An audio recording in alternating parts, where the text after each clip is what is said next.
Being sad is not encouraged in our religion. So do not become weak against your enemy, nor be sad, and grieve not over them, and be not distressed because of what they plot.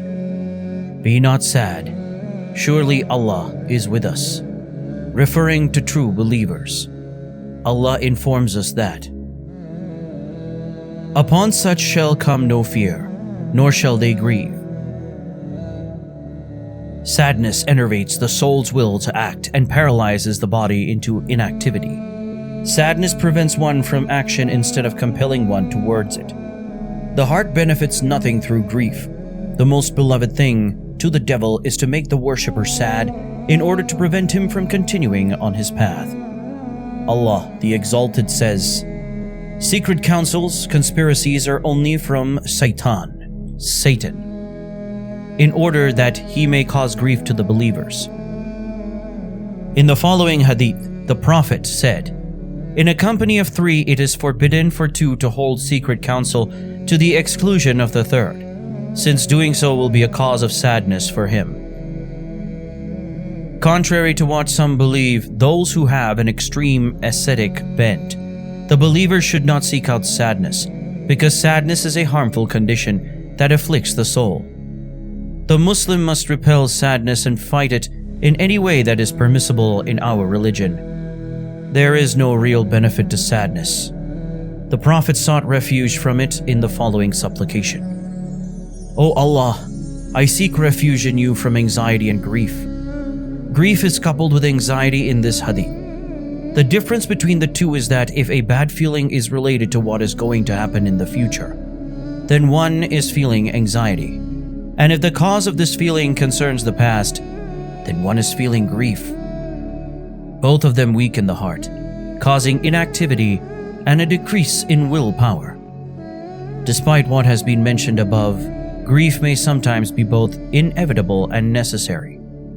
When they enter paradise, its dwellers will say, "All the praises and thanks be to Allah, who has removed from us all grief."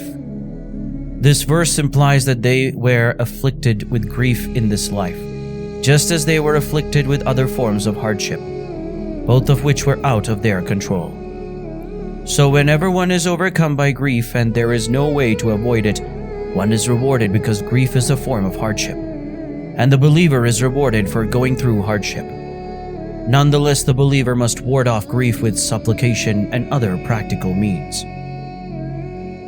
As for the saying of Allah the Almighty, "Nor is there blame on those who came to you to be provided with mounts, and when you said, 'I can find no mounts for you,' they turned back, while their eyes overflowing with tears of grief that they could not find anything to spend. They were not praised for their grief in itself, but for what their grief indicated and pointed to, namely strong faith. This occurred when they remained behind during one of the Prophet's expeditions, due to their inability to find the necessary resources needed to make the trip.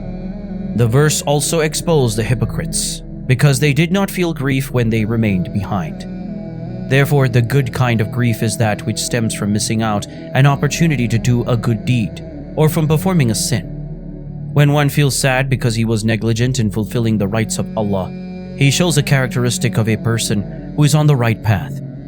As for the hadith, whatever befalls the believer in terms of anxiety, hardship, or grief, Allah will make it an atonement for some of his sins.